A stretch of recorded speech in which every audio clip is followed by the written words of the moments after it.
Et après, le pire qui me soit arrivé avec l'Ariel, c'était au Big Car Show en 2022, où là, moi, je faisais des baptêmes. Et en fait, j'ai arraché un roulement de roue à 140 sur un vibreur, quoi. Et donc, du coup, j'ai perdu la roue arrière. Ah, carrément perdu. Ouais, elle est partie. Et je me suis retrouvé comme ça avec la caisse. Donc j'ai arrêté la caisse. Alors, une Ariel, c'est très léger, donc en fait, ça s'arrête très vite. Donc même à 140, tu t'arrêtes en 50 mètres, quoi. Bon, ça doit faire bizarre quand même. Hop, je m'arrête et tout. Et en fait, la roue était encore à côté de la voiture au moment où je me suis arrêté. Parce qu'en fait, elle a été retenue par la durite de frein. Ouais, j'allais dire. BF Goodrich. C'est du bon matos. Les durites de frein, c'est incroyable, la solidité. On ne mesure pas la solidité d'une durite de frein. Ils ont tracté une roue, quoi. Et du coup, il monte la caisse sur le pont, Freddy. Et puis il regarde la caisse, et puis il me fait, alors c'était en anglais à l'époque, mais il me fait, votre moteur est en train de fuir, votre boîte est en train de fuir. Et le mec il se retourne vers moi, il me fait, faut acheter une nouvelle voiture. Et après, ils ont appelé des potes, machin, ils ont découpé des échappements de bouts d'échappements de golf. Ils ont mis 2 gros serres de clamp là. Ouais. Et puis ils ont remonté la voiture comme ça, et ils m'ont réparé mon échappement. Et il m'a rien fait payer. Et il me dit, vas-y, tu peux partir. Qu'est-ce que j'ai fait moi en tant que gros débile? J'ai pris une carte 4 tours et je suis allé tourner sur le NURB, tu vois. Très mauvaise idée. Ah. Donc le premier tour était incroyable, c'était incroyable. Le premier tour sur le NURB, c'est absolument phénoménal. Là c'était ton premier tour? Ouais, tout premier tour. Ouais. Et deuxième tour, forcément ça se réouvre, tu vois, forcément avec les vibrations. Donc là je retourne chez Freddy, un peu la queue entre les jambes, tu vois. Ouais. Il me resserre, donc il était blasé le mec. Ouais. Il me resserre le truc et il me dit maintenant tu rentres à Paris, quoi. T'es gentil mais arrête. Moi ce que je veux savoir, c'est une fois que t'as fini de rédiger vraiment ce premier magazine, que t'en es fier, que tu l'as relu, tu te dis ça me correspond, à qui tu le fais lire, comment tu le fais valider, comment tu te fais valider en fait ton projet. Ouais. C'est ça qui m'intéresse. Et ben j'ai commencé à le faire lire à plusieurs personnes. Notamment Jérémy Mérès. À l'époque, j'étais en train de passer mon BP, et donc je lui dis putain, je suis en train de faire ça, je suis en train d'essayer de monter ça. Donc je lui parle un peu du business plan. Et Jérémy il me dit mais c'est incroyable, il me dit c'est génial, il faut que tu le fasses en fait. Et du coup je lui dis t'auras des conseils sur la partie marketing, parce que c'est vraiment là où je suis mauvais. Est-ce que tu penses qu'il faut que j'aille plutôt cibler des influenceurs dans la presse, sur Instagram et tout ça, est-ce qu'il faut que je paye de la pub, machin, est-ce que tu peux me donner des conseils? Et il m'a dit mais mec, en fait il va falloir que tu fasses tout en même temps. Il faut que tu tapes tout azimut en fait, t'as pas le choix. Il faut que tu touches le maximum de personnes, donc il faut que tu tapes tout azimut. Moi c'est Julien.com, vous venez de lancer mon tout nouveau podcast, Garage.com.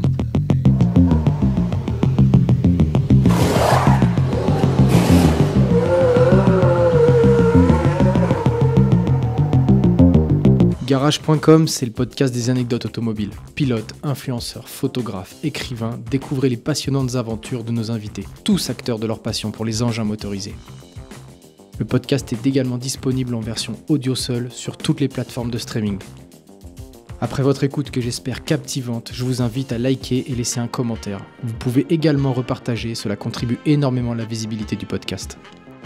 Ah, une dernière chose, vous pouvez me suivre sur Instagram pour plus de contenu exclusif. #Julien.com. Bon visionnage. Et salut les amis, c'est Julien.com, j'espère que vous allez bien. Alors on se retrouve aujourd'hui pour un nouveau podcast de Garage.com chez Vulcan avec Sylvain Carré, son créateur. Salut Julien. Aujourd'hui, on va un petit peu retracer l'histoire de Sylvain. Sylvain qui est un entrepreneur, créateur, comme je viens de le dire précédemment, du magazine Vulcan, magazine incroyable, on aura l'occasion d'en parler un petit peu plus tard. Il est également entrepreneur, également moniteur de pilotage. Donc je pense qu'il a... Peut-être que je dis faux, tu nous préciseras tout à l'heure. Donc, je pense qu'il a pas mal de choses à nous dire. Il a pas mal d'anecdotes, notamment concernant la passion automobile, à nous raconter. Sylvain, je te laisse te présenter.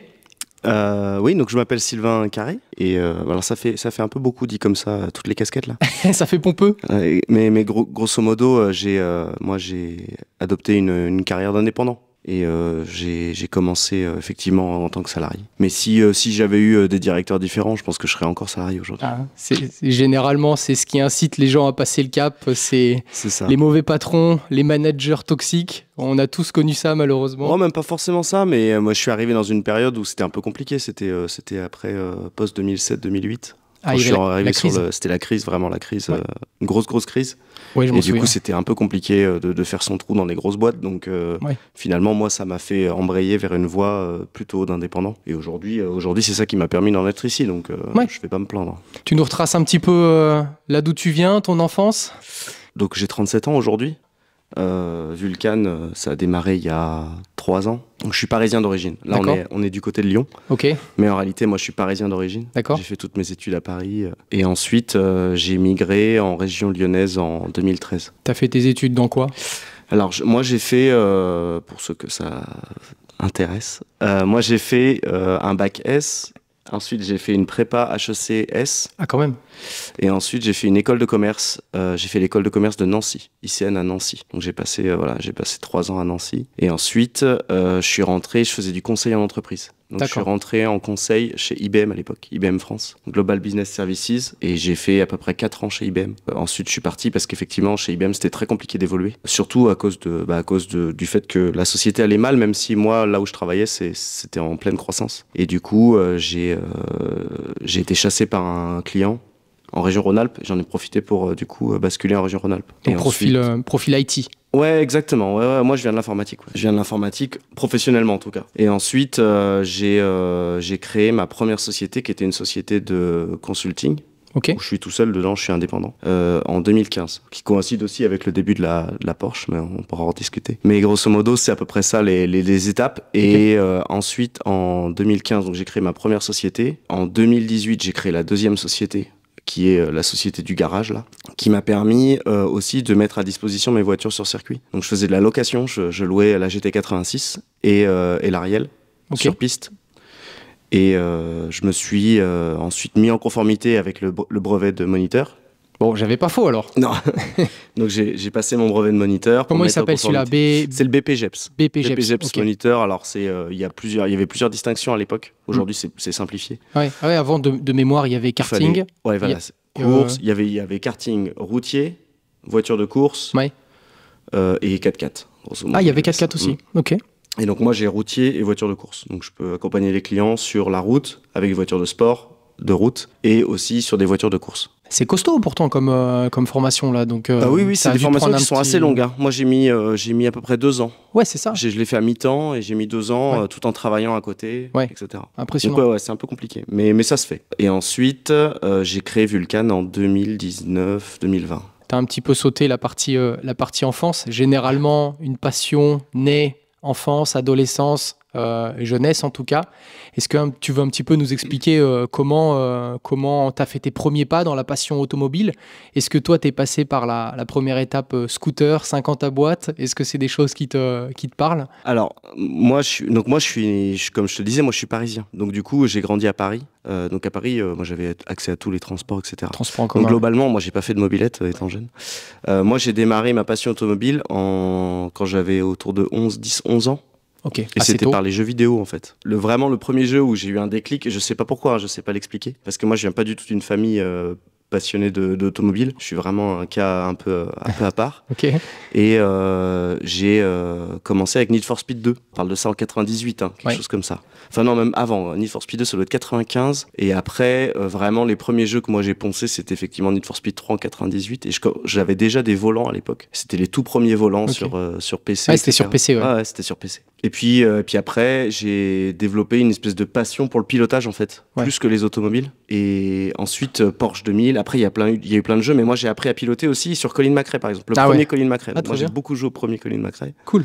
Puis ensuite les suivants, le 2, le 3, le 4. Puis j'ai aussi connu tous les sorts de toutes les simulations. Donc Life for Speed, GT Legend, aujourd'hui c'est complètement désuet, personne ne connaît, mais à l'époque c'était vraiment les premiers jeux de simu, Toka Race Driver, Toka 2, voilà, moi j'ai poncé ces trucs-là, mais de bout en bout. Puis après, les Gran Turismo, à partir du 3 vraiment, on commençait à pouvoir avoir accès à Gran Turismo avec des volants sur des consoles qui étaient perfo, avec la PS2, la PS3, etc. Donc toi tu cherchais dans le jeu, tu cherchais quand même le côté simulation. Moi je voulais apprendre à piloter, c'était vraiment mon objectif numéro 1. Et en fait, du coup, j'ai poncé ces jeux jusqu'au bac. Est-ce que tu suivais un petit peu le sport auto en parallèle? Oui, je suivais le WRC parce que j'étais vraiment fan de rallye. Donc, mais à l'époque, on parle de Colin McRae, Carlos Sainz, Juha Kankkunen, Tommi Mäkinen. C'était cette époque-là. Les monstres. Ouais, voilà. Alors, les légendes. Maintenant, c'est les monstres. Oui, mais là, c'est après, Hall of Fame. c'est pareil, j'ai suivi toute l'ascension de Sébastien Loeb. Moi, j'ai eu la chance de pouvoir suivre Sébastien Loeb depuis le début, de son arrivée avec les Xara Kit Car jusqu'à ces 9 titres, etc. Puis l'arrivée de Sébastien Ogier et tout ça. Donc moi j'ai suivi vraiment tout ça comme un téléspectateur, quoi. Mais j'ai eu la chance de vivre, de naître au moment où tout ça s'est déroulé en direct, en fait. Donc orientation clairement rallye. Oui. Après, je suivais un peu le reste, mais plus de loin. Mais tu vois, c'était l'ère aussi Michael Schumacher. Là, ça s'arrêtait jamais, il gagnait tout le temps. C'était un enfer. Oui. Il a gagné aussi toute mon enfance. C'était un enfer, il s'arrêtait jamais de gagner. Ah ouais, c'était phénoménal. Ouais, donc tu as suivi un petit peu aussi la F1. Oui. T'avais pas le choix de façon. De loin, mais j'allais pas sur les circuits. J'étais vraiment loin de tout ça parce que comme mes parents étaient pas forcément passionnés, si tu veux, ils m'emmenaient pas non plus sur des courses. Après, moi, ce qui m'a vraiment permis d'aller à la rencontre des voitures en physique, c'était à l'époque, c'était les forums de discussion en fait. Alors c'était pareil, je te parle d'une autre époque. Hein. C'était les forums de discussion, c'était tout Internet, c'était que ça. Et du coup, c'était quoi comme forum ? Il y avait 2 forums, mais grosso modo il y avait Autotitre et il y avait Forum Automobile. À l'époque, c'était les 2 gros forums du web, quoi. Et il y avait plein de petits forums après derrière, les PHPBB pour ceux qui se souviennent de ça. Mais grosso modo, moi je rencontrais des gens sur ces forums-là, on discutait, on devenait amis, et après les mecs ils venaient me chercher chez moi pour qu'on aille au Rasso, quoi. Mais j'avais 16 ans, tu vois, ils venaient avec des. Alors à l'époque, les grosses voitures c'était des coupés Fiat Turbo 20V, des choses comme ça, tu vois. C'était ça les voitures de sport. C'était allé sur quel Rasso quand t'étais à Paris ? Sur la région parisienne, je les ai un peu tous faits, tu vois, de Carré-Sénard à Gare au Nord, etc. Alors après, on faisait des rassos un peu plus tranquilles, mais des rassos japonaises, des rassos BM. Donc t'as connu Carré-Sénard, t'as connu cette époque-là ? J'ai connu Carré-Sénard, ouais. Okay. Mais c'est bon, c'était n'importe quoi Carré-Sénard. On y revient un peu à cette ambiance Carré-Sénard, mais franchement, c'était pas forcément une bonne idée. Il y avait les runs à Aulnay-sous-Bois aussi, exactement, je me rappelle à l'époque. Moi, je suis allé qu'une fois, mais. Dans le 95 aussi, là-bas, t'avais les fous de japonaises, juste après le début de Fast and Furious. Ça, du côté du Leroy Merlin, là, je me souviens de ça. C'est ça, je suis allé assez rasso. J'ai fait une petite période dans ma jeunesse là-bas à Paris, et c'est vrai que les rassos là-bas, c'était vraiment comme dans Fast and Furious. En fait, à Paris, il y a énormément de monde, donc en fait, il y a vraiment du peuple, quoi. Et les rassos, ils sont pleins. Il n'y avait pas trop de règles à l'époque. Non, c'était nous, on faisait des runs sur la 15, enfin, c'était n'importe quoi. C'était n'importe quoi. Ah ouais, j'avoue. C'était quand même une bonne époque. C'est l'insouciance, hein. C'est vrai que l'irresponsabilité, même, j'irais jusqu'à dire. Je sais pas si c'était irresponsable, parce qu'on faisait quand même attention, tu vois, on n'avait pas envie de casser les voitures. À Carré-Sénard, il y avait des gros débiles. Mais je veux dire, moi, les rassos que je faisais, c'était... Et puis à l'époque, même si j'étais jeune, je te dis, moi, j'ai appris à piloter très très vite. Et comme c'était ma passion, vraiment, ça m'intéressait. Et du coup, je savais détecter les bons conducteurs des mauvais, tu vois, assez rapidement. Donc, je montais pas avec les gros débiles. Après, mes parents ils me faisaient confiance, franchement, c'était compliqué quand même. Enfin, moi, je sais pas si sachant ce que je sais, je ne sais pas si je laisserais mon enfant partir comme ça. Ouais, après, bon, c'est plus la même époque, hein, maintenant, c'est quand même différent. Non, après, si tu fais des rassos, c'est un peu plus policier maintenant, ça se tient plus, quoi. Clairement. Et puis, la présence policière, justement, est quand même beaucoup plus renforcée qu'avant. Avant, ils passaient une fois dans la soirée. Une fois qu'ils étaient passés, c'est bon, c'était n'importe quoi. Il n'y avait même pas de radar à l'époque. Donc, c'était fou, quoi. Ta première voiture ? Alors, c'est pareil. Donc moi, j'ai fait des études un peu longues. Hein, parce que j'ai commencé à bosser, grosso modo, à 24 ans. Quoi. Ah ouais, quand même. Ok. Donc, du coup, ce que j'ai fait pour pouvoir rouler le plus vite possible, parce que je voulais rouler, absolument. J'imagine. C'est que j'ai bossé l'été. J'ai bossé l'été et je donnais des cours particuliers. Alors pas pendant que j'étais en prépa. Pendant que j'étais en prépa, je bossais l'été. Et après, quand j'étais en école, je donnais des cours particuliers pour pouvoir financer et je mettais tout dans mes caisses. Et donc en fait, j'ai toujours roulé en voiture de sport. Et ma première voiture, c'était une AX GT. Trop bien. En fait, au début, je voulais acheter un Super 5 GT Turbo, mais j'ai jamais réussi à l'assurer. Qui était ultra accessible à l'époque. Oui. Personne en voulait. Alors moi, j'avais trouvé des R5 GT Turbo. Je l'avais trouvé, hein, il était à 1500 €. Ah, ça fait mal. Ça fait mal. Et il marchait et tout, il roulait et machin. Et du coup, j'ai acheté, finalement, je me suis rabattu sur une AX GT parce que j'ai jamais réussi à faire assurer la Super 5 GT Turbo en jeune conducteur. C'était un cercueil, le truc. Moi, je me rappelle quand même, dans les rassos, quand j'étais jeune, quand j'avais 18 ans, donc je sais pas, 2004, 2005, quand tu voyais un mec débarquer en Renault 5 GT Turbo, déjà, il était un peu plus âgé à chaque fois, c'est pas des mecs qui avaient 18 piges, mais tu lui jetais des cailloux, sans déconner. Tu sais, personne en voulait de ce truc-là. Tu sais, c'était désuet, on était tous dans les Clio Williams, on était tous dans ces trucs-là qui avaient un peu plus de gueule, les Honda Civic, les choses comme ça. Et là, c'est vrai que quand tu voyais un mec débarquer en Renault 5 GT Turbo, tu te disais, oh, le mec, oh, c'est la honte, s'il te plaît. Et maintenant, tu vois les mecs comme ça, quand tu vois dans un rasso, tu fais, oh putain, le Renault 5 GT Turbo, truc de ouf. Et le mec, il est là, ouais, c'est vrai, elle est pas mal. Tu sais, ça fout un peu les boules, quoi. Tu dis, putain, mais je suis con, en fait. J'aurais dû en prendre un à l'époque, ça valait que dalle. C'était invendable, il y en avait partout. Et ça, c'est fou, quoi.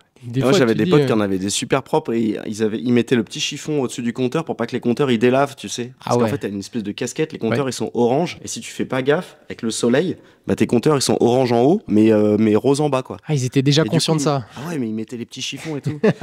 Après, moi, j'ai vraiment grandi dans cette sacralisation des GTI, tu vois, vraiment.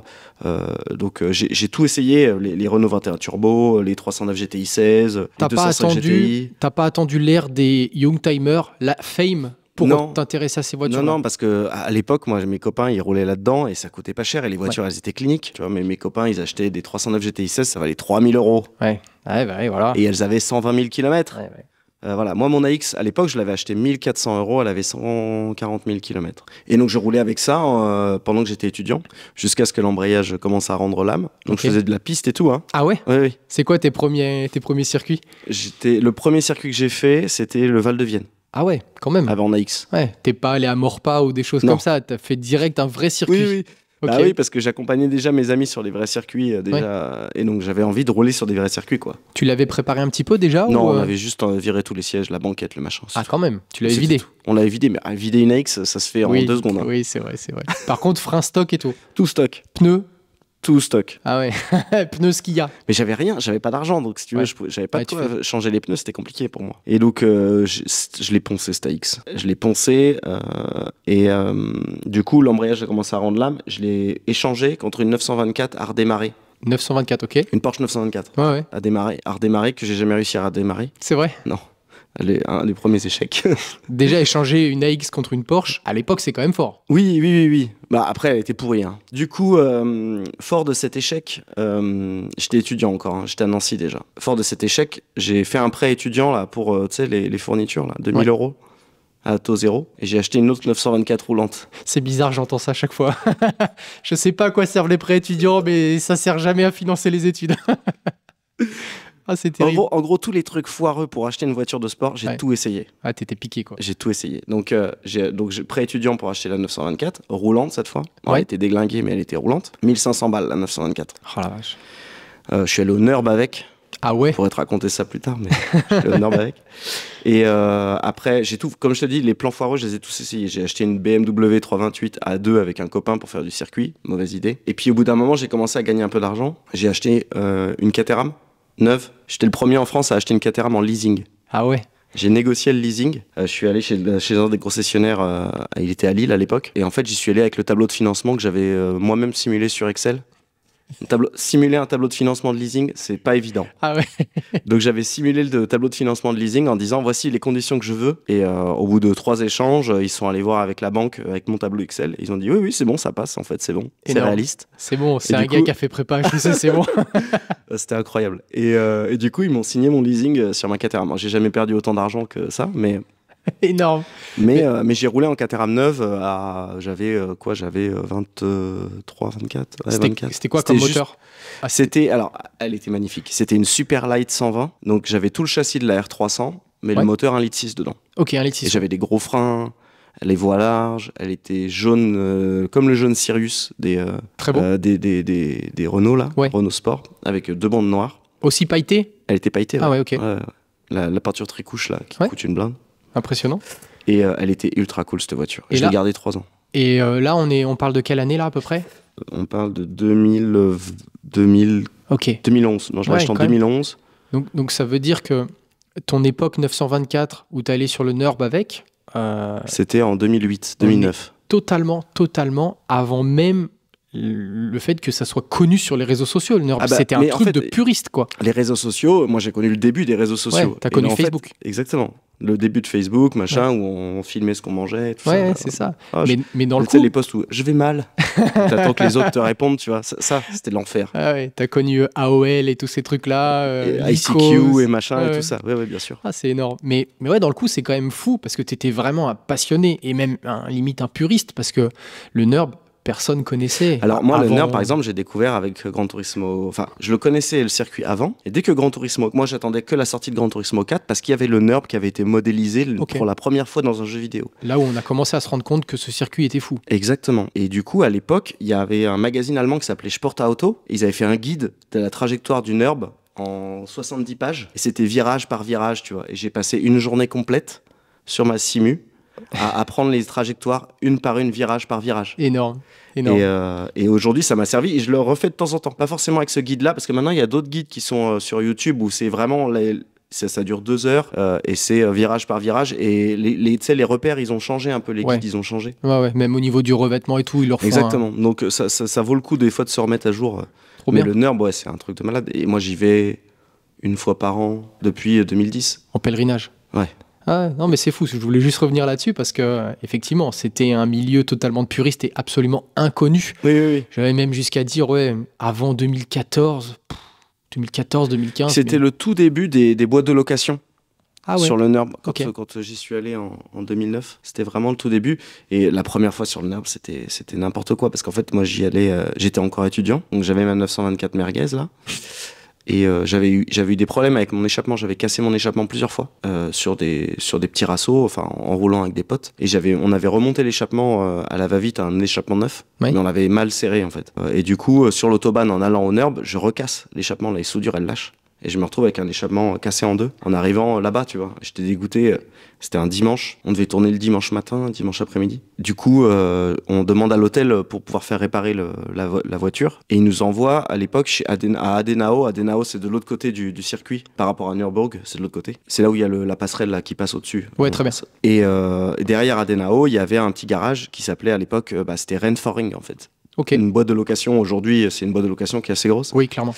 À l'époque, c'est une boîte de location qui a été montée par 2 Suisses qui s'appelaient Freddy et Ralph. Et ils m'ont accueilli dimanche matin avec la caisse, avec l'échappement cassé en deux. Et du coup, il monte la caisse sur le pont, Freddy. Et puis il regarde la caisse et puis il me fait, alors c'était en anglais à l'époque, mais il me fait, votre moteur est en train de fuir, votre boîte est en train de fuir. Et le mec, il se retourne vers moi, il me fait, faut acheter une nouvelle voiture. Et après, ils ont appelé des potes, machin, ils ont découpé des échappements de bouts d'échappement de golf. Ils ont mis 2 gros serres de clamp là. Ouais. Et puis ils ont remonté la voiture comme ça, et ils m'ont réparé mon échappement. Et il m'a rien fait payer. Et il me dit, vas-y, tu peux partir. Qu'est-ce que j'ai fait, moi, en tant que gros débile? J'ai pris une carte 4 tours, Ouais. et je suis allé tourner sur le NERB, tu vois. Très mauvaise idée. Ah. Donc le premier tour était incroyable. C'était incroyable. Le premier tour sur le NERB, c'est absolument phénoménal. Là, c'était ton premier tour. Ouais, tout premier tour. Ouais. Et deuxième tour, forcément, ça se réouvre, tu vois, forcément avec les vibrations. Donc là, je retourne chez Freddy, un peu la queue entre les jambes, tu vois. Ouais. Il me resserre, donc il était blasé, le mec. Ouais. Il me resserre le truc et il me dit, maintenant, tu rentres à Paris, quoi. T'es gentil, mais arrête. Et à l'époque, je roulais avec des amis, et mes amis, ils étaient avec des copines. Mon pote, il avait une copine qui travaillait, elle avait un peu d'argent. Et du coup, comme j'étais dégoûté, en fait, elle m'a payé des tours en Swift, tu sais, de location. Ah ouais. Caisse de loc. À l'époque, c'était pas encore trop cher, mais c'était déjà un sacré billet. C'était genre 350 balles, quoi. Tu Ah, vois. quand même. C'était Ouais. c'était pas donné, quoi. Pour un 4 étudiant, tours. c'est un gros budget. Ouais, pour un étudiant, c'est n'importe quoi. Et du coup, elle m'avait offert le premier tour comme ça. Et donc, du coup, là, on a pu rouler, vraiment faire 4 vrais tours, etc. Ouais. Et là, c'était incroyable. C'était incroyable. Donc, Avec une caisse vraiment faite pour, des semi-slicks, un châssis qui va bien, des gros freins, un arceau. Franchement, Ouais. l'ambiance, c'était folle. bon, t'es quand même rentré depuis le NERB jusqu'en région parisienne avec un pot troué. C'est ça. Et j'ai revendu la voiture dans la foulée. Ah ouais. Ouais, Ok. ça m'a saoulé. Du coup, après, j'ai acheté, plan foireux encore numéro 1, j'ai acheté une Mazda MX-5 Enos avec un V5 anglais, donc un import Japon en Angleterre, Ouais. avec un V5 anglais en France. Donc, autrement dit, impossible à immatriculer. Inimmatriculable. Ouais. Le coq n'existe pas, puisque c'est une version japonaise. Ouais, ouais. Donc, du coup, je me suis retrouvé avec cette voiture-là, où j'ai roulé pendant 1 an avec, Ouais. avec un V5 et une assurance tolérante. À l'époque, c'était possible. C'était possible, tu pouvais renouveler, je crois, 2 fois, Ouais, 2 fois c'est 3 ça. mois. Ouais, j'ai ou réussi 2 à fois. rouler 1 an avec. Voilà. Et puis au bout d'un moment, ça m'a saoulé. Elle a fini découpée. Et toutes tes voitures ont un destin funeste depuis le début là. Hein. C'est ça. Mais après, moi, vraiment, ce qui m'intéressait, c'était de rouler. Donc les voitures, elles étaient poncées jusqu'au bout. Et puis Ouais. après, elles finissaient comme elles finissaient, quoi. Ouais. T'avais pas d'attache particulière Non, avec la non, voiture. Non, C'était pas à un cette outil. époque-là. Ouais, pas à cette époque-là. Donc la Caterham. La Caterham, c'était la première belle voiture que j'avais, en fait. Là, t'étais encore étudiant? Non, je commençais à travailler. Ouais, ok. J'ai signé le leasing de la Caterham. Je crois que je venais de signer mon CDI, genre 3 mois avant, quoi. Ouais, t'as attendu la période d'essai et c'était bon. Donc je payais, alors pour vous donner les chiffres du leasing, c'était magique. Premier rapport, 7 000 euros, 500 euros par mois pendant 4 ans. Ouais. Voilà. Bah, un leasing, quoi. Voilà. Mais tu roules en Caterham, Ouais. neuve. Donc une Caterham, le prix avec les options. Alors maintenant, les Caterham, c'est encore vachement flambé. Mais à l'époque, c'était 45 000 euros, un peu moins de 45 000 euros. C'était déjà cher. Hein. Ouais. Moi, j'ai toujours trouvé ça très cher. C'est très cher pour ce que c'est. Parce que pour le coup, bah, t'as pas de portière. Non, il n'y a rien. T'as pas de toit. Moi, j'avais pas de chauffage parce que j'avais choisi la liste des options, j'avais enlevé le chauffage. T'as pas de chauffage, t'as rien. Comment ça peut coûter aussi... C'est la même voiture depuis 40 ans. Comment ça peut coûter aussi cher? Ouais, c'est incroyable. Bah... Et maintenant, c'est la même, avec les mêmes options, machin, ce serait 55. Ouais, c'est fou. Ça a pris 10 000, quasiment. Je pense que les niveaux de marge, les coefficients sont plutôt très bons. Hein. Je ne m'explique pas autrement. Hein, ouais, après, je pense que c'est très instable, un business comme ça. Donc, en tout cas, c'est des voitures incroyables. Il est éprouvé depuis des années, hein, le châssis, tout ça. Il n'y a pas eu non plus des évolutions de malade. Après, quand tu achètes une Caterham neuve, ce qu'il faut savoir, c'est que tu as à peu près 1 an de fiabilisation avant de pouvoir rouler avec la voiture et qu'il n'y a rien qui se dessert, il n'y a rien qui pète. Donc ouais, ça, c'est un vrai sujet. Des véhicules anglais, quoi. Voilà. Mais voilà, j'ai perdu beaucoup d'argent sur cette voiture.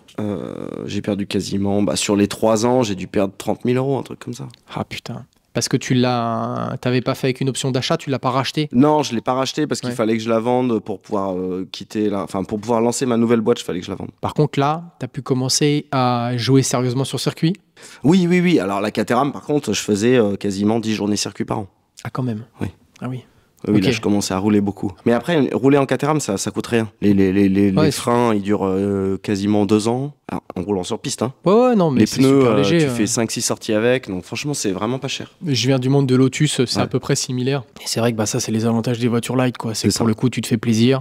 Les contraintes mécaniques sont quand même plus faibles que sur une M3, par exemple. Et le rythme est fort. Hein. Enfin, tu roules très fort. Ouais, tu roules. Bon, par contre, en Caterham, moi, j'ai jamais passé le cap parce que si jamais tu sors. Ah, t'es mort. T'es mort. Il n'y a même pas de sujet, quoi. Le pire, c'est sur la route. Franchement, le pire, c'est en Caterham sur la route, c'est vraiment très très dangereux. Ouais, le moindre choc, en fait, t'es assimilé à un motard sans casque, quoi. Enfin, et un motard sans visibilité aussi. Ah bon? Parce que t'es assis au ras du sol. Alors qu'un motard, t'as quand même la visibilité. Ouais, t'es un peu plus en hauteur, ouais. T'es haut. Ouais, c'est vraiment terrible. Ça, pour moi, Caterham, c'est vraiment un truc de puriste, quoi. C'est le mec, c'est quand il veut chercher la perf, il veut la sensation, l'optimal, tu vois. Il prend une Caterham parce que pour le coup, il y a rien, quoi. Tu prends tout dans la gueule, t'as le moteur qui est devant, il y a rien d'autre, tu vois les roues, enfin c'est phénoménal, quoi. Pour le coup, c'est vraiment un truc de puriste, quoi. Ouais, j'ai jamais osé passer le cap, mais je pense que je le passerai jamais. En tout cas, bravo de l'avoir fait. Et puis parmi tes premières vraies voitures sportives faites pour, quoi. Oui, c'est ça. Donc ça, en gros, dès que j'ai commencé à travailler, à gagner un peu d'argent, j'ai acheté ça, quoi. Tu avais l'habitude de tourner où à cette époque-là? Je me déplaçais quand même déjà pas mal à l'époque. Parce que là, tu étais déjà sur Lyon. Non, j'étais en région parisienne encore. C'est la période où j'ai migré. Okay. Donc j'ai débuté en région parisienne et j'ai fini sur Lyon. Mais j'allais partout. Je suis pas allé au Nürburgring avec. C'était vraiment pas adapté. Je suis pas allé au Nürburgring avec, mais de Clastres dans le nord jusqu'à Lédenon. T'as fait Lédenon. Ouais. Ah, très bien. Beau circuit, ça. Hein. Ils sont incroyables. Mais en France, on a quand même des beaux circuits. Hein. Ouais, c'est clair que là, pour le coup, on est chanceux, quoi. Après, tu vois, autour de Lyon, c'est un peu plus difficile. Il y a quand même... tu rayonnes. Il y en a quand même pas mal. Hein. Faut tout de suite partir un peu plus loin, je trouve, pour le coup. Après, moi, j'ai ma référence de Haute-Savoie, donc tout de suite, je me cale 1h30 pour venir par ici. Ouais. Et après, toi, t'es à quoi? T'es à 1h30 du prochain circuit? 1h30? Ouais, je suis à 1h du Laquais, je suis à 1h30 de Brest, je suis à 1h30 de Vaison. Après, si, moi, je vais à Alès, Lédenon, je te dis, je descends plus dans le sud, plus dans le sud, là, c'est vraiment, je m'éclate. Et après, je vais au Nord, Spa, j'ai la chance de pouvoir aller sur des gros circuits comme ça. Et je vais en Espagne aussi. En hiver, je vais en Espagne. Castelloli, Barcelone. Ah oui, quand même, donc tu te déplaces quand même pas mal. Motorland, il faut aller à Motorland, c'est incroyable. Ah ouais? Incroyable. Ah, je connais pas tous ces circuits, mais incroyable. Ah ouais? Castelloli, c'est incroyable. Castelloli, c'est un circuit Gran Turismo. Il y a un pont et tout, mais c'est n'importe quoi. C'est n'importe quoi. Je connaissais pas. Jamais en Italie? Non, j'ai pas eu trop l'occasion d'aller en Italie, mais l'Italie c'est loin en fait. Même de Lyon, c'est loin. Parce qu'en fait, tu veux aller en Italie, tu descends à Turin, t'as déjà 5-6 heures de route, quoi. Ouais. C'est super loin, ça paraît proche, mais c'est super loin. Mais oui, j'aimerais bien, il y a Monza là-bas, mais c'est hors de prix, absolument totalement Monza, délirant. c'est le circuit de Formule 1. Mais après, les petits circuits en Italie, je les connais pas plus que ça. Ouais, moi, je suis plus proche de l'Italie, donc je connais un petit peu les circuits. Il y en a pas non plus 36 dans la partie nord. c'est excessivement cher. Donc pour le même prix, tu vas rouler à Lédenon, tu vas rouler un peu partout. Mais en quoi. France, c'est pas très cher les circuits. Hein. Voilà. Il faut le rappeler aux gens. Franchement, tu vas à l'étranger, c'est beaucoup plus cher. Clairement. Et rien qu'à Spa. Tu vois, bon, Spa, c'est normal. Spa, c'est un énorme circuit. C'est un circuit de malade, mais tu vois le prix, c'est bientôt 1500 balles la journée, donc ça fait vraiment super mal, quoi. Ok, bon, bah très bien pour ces premières voitures. On peut parler un petit peu de la partie brevet de pilote. Oui, brevet de pilote. Donc j'ai passé mon brevet de pilote en 2019. Alors c'est pas un brevet de pilote, c'est un brevet de moniteur de pilotage. Oui. Ce qu'ils t'apprennent, c'est plus de la pédagogie. Ils t'apprennent pas à piloter, clairement. Il faut que tu saches piloter avant. Moi, j'étais avec une classe incroyable, de cancre absolu. Ah ouais. C'était absolument merveilleux. Franchement, je pense qu'on a eu la meilleure promo. C'était n'importe quoi. Et il y avait tous les profils là-dedans. T'avais des fils de pilotes qui savaient pas quoi faire de leur vie. Enfin, des pilotes fils à papa qui savaient pas quoi faire de leur vie. T'avais des patrons de structures. T'avais des petits jeunes qui avaient récupéré une bourse Pôle emploi pour trouver un travail. Donc, t'as vraiment un grand écart incroyable sur les profils. Ouais, un panel énorme. T'as des gens qui veulent aller vers de la sécurité routière, t'as des gens qui veulent vraiment faire que du pilotage. T'avais par exemple, c'est là-bas que j'ai rencontré Jérémy Mérires, le nom de Switch Riders. Qui l'a fait en même temps que toi? Qui l'a fait en même temps que moi. Ouais. Okay. Donc on était dans la même promo. J'ai suivi, il avait fait des vidéos là-dessus. Oui. J'avais suivi ces vidéos à l'époque. D'accord, c'est marrant de recouper. Ouais, et donc c'est là-bas que je l'ai rencontré, et c'est en même temps que je commençais à faire les protos pour Vulcan Magazine. Et donc du coup, je lui avais montré les protos que j'avais fait, on avait discuté ensemble, etc. Et il m'a donné beaucoup de bons conseils, Jérémy, pour démarrer. Bah, lui, il était quand même déjà dans le game. Hein. Oui, complètement. Et puis, si tu veux, moi, en marketing, j'y connaissais pas grand-chose. Ouais. Je faisais aussi ça pour ça. Donc ça, c'était rigolo. Et puis après, sur la partie BPGEPS, bah, en fait, on n'arrêtait pas de rigoler, quoi. Alors, je louais des grands appartes à Roya, parce que ça valait rien en Airbnb. Et on faisait des séances de révision sur place. Franchement, on rigolait bien, tu vois. Et après, on se tirait la bourre sur les épreuves pratiques. C'était n'importe quoi, parce qu'en fait, on se tirait la bourre à 3. Il y avait donc Jérém, il y avait Geoffrey, qui est le pilote BP avec qui je travaille régulièrement, qui est un très très bon pilote, un champion de karting. Et moi, du coup, sur les, on essayait de faire les meilleurs chronos tout le temps, et puis on se comparait tout le temps, tu vois. Et c'était marrant. C'était vraiment marrant. Il y avait quoi comme voiture dans cette formation? On roulait avec des 206 RPS. Ok, c'est quoi? On les appelait des MRZ, pour merguez. Ah d'accord. Non, les RPS, c'est rencontre Peugeot Sport. Donc c'est des 206 S16 à ressauter qui étaient poncées, elles en pouvaient plus les voitures. Elles en pouvaient plus. En même temps, si elles se font matraquer toute la journée par des tarés, c'est pas étonnant quoi. Et donc voilà, et donc on se tirait la bourre avec ça sur les épreuves pratiques, c'était très drôle, on rigolait beaucoup. Et après c'était hyper instructif, franchement j'ai appris beaucoup de choses en termes de pédagogie, de façon d'aborder les gens, de cas différents, et de faire des cas pratiques avec des vraies personnes, ça c'était vraiment super intéressant. Concernant la partie justement brevet de pilote, quel était ton objectif avec cette formation? Parce que tu avais un objectif derrière tout ça, c'était pas juste pour le plaisir de piloter. Alors après la Caterham, en fait j'ai vendu ma Caterham parce que j'ai eu mon premier enfant et en 2013 et ensuite j'ai acheté une familiale, donc j'ai acheté une Porsche 996. Bravo.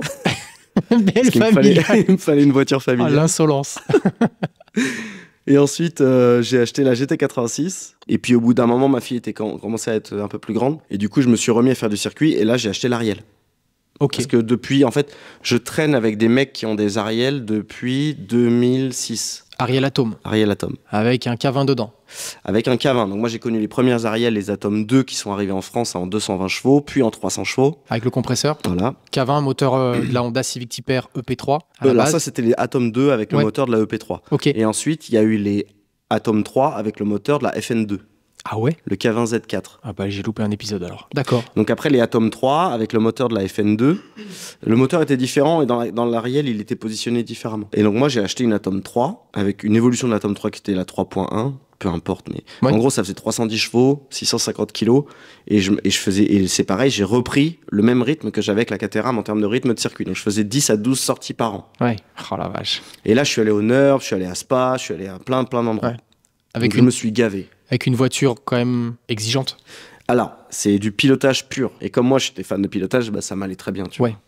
Et je roulais aussi avec des amis qui avaient aussi des Ariel, donc on se tirait la bourre entre Ariel, c'était absolument incroyable. Du coup, j'ai fait ça pendant 2-3 ans. Ok. Et au bout d'un moment, comme quand tu fais quelque chose de façon très répétée, au bout d'un moment, tu commences à... Je prenais plus de plaisir à aller sur le circuit pour discuter avec les potes que Ouais. finalement à rouler avec la voiture. Et du coup, je me suis dit, je vais les mettre à disposition, je vais les louer. Moi, j'ai une question avant d'avancer, parce que je suis confronté à ça en ce moment. Excusez-moi de parler un petit peu de moi. Mais quand tu arrives à un rythme où tu dépasses les 5, 6 sessions par an de journée track day, que tu commences à avoir un micro-niveau, en tout cas des voitures performantes, est-ce que vient pas à un certain moment de la frustration?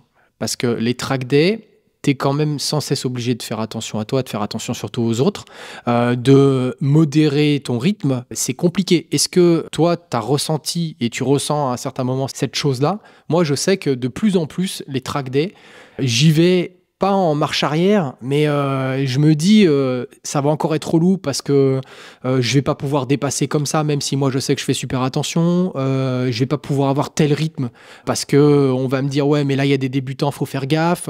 Est-ce que tu t'es retrouvé confronté à cette sensation-là ou pas du tout? Toi, t'arrives juste à kiffer, faire ton truc et chasser des chronos, ou alors t'es totalement dissocié de la partie chrono et juste y vas pour rouler et te faire plaisir? Alors oui, j'ai été confronté à ça. J'ai tenté de faire de la chasse au chrono pendant un certain temps. Essentiellement parce que mes potes avaient aussi des Ariel et donc du coup forcément mesurage. Et au bout d'un moment, j'ai arrêté. Parce que ça devenait trop dangereux en fait de chasser des chronos effectivement sur les track days. Voilà. Et du coup après j'y allais plutôt pour y aller avec les copains, faire des baptêmes, etc. Donc plus on était de copains à y aller, mieux c'était. C'est comme ça que moi je pratique le track day, c'est vraiment, il faut que j'y aille avec des potes. J'irai pas tout seul sur un track day aujourd'hui. T'arrives vraiment à te sortir de la tête cette idée de je vais pour la perf et juste t'arrives à aligner des tours juste pour kiffer. Comment, j'essaye de comprendre, excuse-moi, mais c'est juste que quel est dans le coup l'objectif de la journée? Bon bah là pour le coup toi c'est moi kiffer mon avec tes objectif potes. c'est de passer un bon moment avec mes copains. La voiture, il y a pas besoin qu'elle soit hyper perfo, faut qu'elle bouge un peu parce que sinon c'est pas marrant. Moi j'aime bien quand la voiture elle bouge, tu vois. Ouais. Aujourd'hui moi j'ai aussi la casquette de coach, donc en fait si tu veux j'essaye aussi de faire progresser un peu tout le monde. Mais effectivement quand tu commences à plafonner un peu en track day et puis t'es un peu frustré, la première étape déjà c'est de prendre un coaching pour essayer de voir où est-ce que, si des fois il y a des choses qui s'ouvrent. En fait tu mesurais pas mais il y a des choses qui s'ouvrent et tu vois les choses différemment et du coup ça te relance déjà pour 2-3 track day, le temps de mettre en pratique ce que tu as vu. Ouais. Voilà. Ouais. Et après moi souvent quand je prends les personnes en coaching aujourd'hui, parce qu'aujourd'hui j'ai arrêté de louer l'Ariel Atom parce que c'était trop dangereux. Tu l'as encore? Non, je l'ai plus. Je l'ai revendu pour finir la Porsche. J'ai arrêté de louer les voitures juste pour louer les voitures parce que c'était un peu trop de stress. Et puis c'était pas rentable du coup, tu vois. Donc du coup maintenant j'ai une offre qui est plutôt basée sur vraiment l'apprentissage du pilotage, en mixant du simulateur et de la pratique. Donc en fait en général on fait une soirée sur simu et le lendemain sur le circuit. Et ça permet vraiment de pouvoir virer déjà tous les problèmes de gestuelle sur le simu. Comme ça on gagne quasiment une demi-journée pour s'orienter sur de la perf après le lendemain. Une fois qu'on a débroussaillé le côté perf des clients, et après moi ce que je leur dis c'est aller faire un stage de glisse. Gagner du contrôle en dérive et après on revient et là on fait vraiment de la perf parce qu'on est obligé à un moment donné quand on atteint les limites de pas avoir peur de les dépasser, et ça il y a que le stage de glisse. Tu disais j'ai fait les choses avant la hype, mais c'est pareil, moi Yann Le Jossec par exemple, j'y vais depuis 2011. Oh la vache, incroyable. On a commencé avec des E36. Et la caisse du moment à l'époque, c'était des 350Z. C'était la caisse incroyable, ça venait de sortir, c'était fou quoi. Puis ça glisse. Hein. Et aujourd'hui, et tu vois, j'y vais à peu près, j'ai essayé de faire, on va dire, un stage par an depuis 15 ans, tu vois. Et Yann, c'est pareil, Yann, c'est aussi un exemple parce qu'en fait, Yann, il est pas monté, d'habitude, les croissances de boîtes, c'est exponentiel. Yann, il est pas monté en exponentiel, il est vraiment monté quasiment en linéaire, juste sur le bouche à oreille, etc. C'est un contre-exemple aussi. Moi, je pensais pas que les boîtes pouvaient croître comme ça, juste sur du bouche à oreille, quasiment linéaire. Il a fait du linéaire pendant quasiment 15 ans. Et après, là, il a explosé avec YouTube, où maintenant, il a beaucoup de nouveaux clients. Ouais, Race West dans un premier temps, ce qu'il a fait connaître. Mais vraiment grand public. Mais vraiment, au début, c'était vraiment quelque chose, c'était un bon plan qui se partageait sur des forums de discussion entre gens qui savaient de quoi ils parlaient, quoi. Bon, fallait monter à l'OEAC. Ouais, c'est ça, fallait aller à l'OEAC, mais d'ici, c'est une pété. Loin, mais d'ici, il faut y aller en avion. Moi, mes potes suisses, ils vont en avion. L'objectif, pour revenir un petit peu au sujet, l'objectif, quand tu as passé cette formation, c'était de faire du coaching. Ouais. C'était vraiment ça. Je voulais me mettre en conformité sur la location de voitures de sport. Oui, déjà. Première étape. Voilà, exactement. Première étape. Et ensuite, je me suis rendu compte qu'en fait, je je faisais un peu de coaching. Je fais vraiment du coaching pour mes anciens clients ou les enfants des anciens clients. Ça, c'est vraiment ce que je kiffe. Quand mes clients amènent leurs enfants pour les former sur les bases de pilotage, Ouais. ça, vraiment, j'adore. Mais je fais pas plus de coaching que ça. Ce que m'apporte le BPGEPS, par contre, c'est la capacité de pouvoir organiser des événements. Moi, faire des baptêmes sur circuit. Tu vois, lorsque aujourd'hui je travaille avec des partenaires qui sont sur YouTube, et ben on veut organiser un événement sur circuit, c'est moi qui encadre la journée, ça leur coûte rien. On fait des échanges de bons procédés comme ça, ils n'ont pas besoin de prendre un BP parce que moi je suis là. Donc voilà, ça vraiment c'est ça que ça m'a apporté de pouvoir avoir ce diplôme. Ça te permet de résoudre tous les sujets assurance aussi? Alors l'assurance c'est toujours compliqué. L'assurance c'est toujours compliqué parce que plus vous avez d'éléments pour prouver que ce que vous faites, vous êtes dans les clous, plus vous en demandent. Donc des fois l'assurance, c'est vraiment, franchement, les assurances, c'est compliqué. Plus tu discutes avec eux, plus ils te demandent de trucs. Ouais, c'est phénoménal ça. C'est dommage, mais bon. Ouais, mais c'est comme ça que ça fonctionne. Et aujourd'hui, on a besoin des assurances. Moi, j'ai besoin de mon assurance pour pouvoir travailler. Donc, si tu veux, l'assurance, ils font ce qu'ils veulent. Il y a 4 ans, ils m'ont doublé mon tarif et ils m'ont pas laissé le choix. Et voilà, c'est comme ça. Ouais, c'est clair que... Amis assureurs. S'il vous plaît, faites-nous un petit prix. Laissez-nous travailler. Est-ce que tu as des anecdotes marquantes au sujet de ton expérience de moniteur? Je sais pas, par exemple, un événement sportif qui s'est plus ou moins bien passé, un accident sur circuit pendant que tu faisais du coaching, je sais pas, un client vraiment où le niveau de pilotage était catastrophique, qui t'écoutait pas. Est-ce que ça te vient en tête? Alors j'ai eu tout ça. Ah, d'accord. J'ai eu tout ça. La seule vraie panne qu'on a eue avec l'Ariel, c'est la pédale d'accélérateur qui a cassé. Elle n'est pas restée au fond.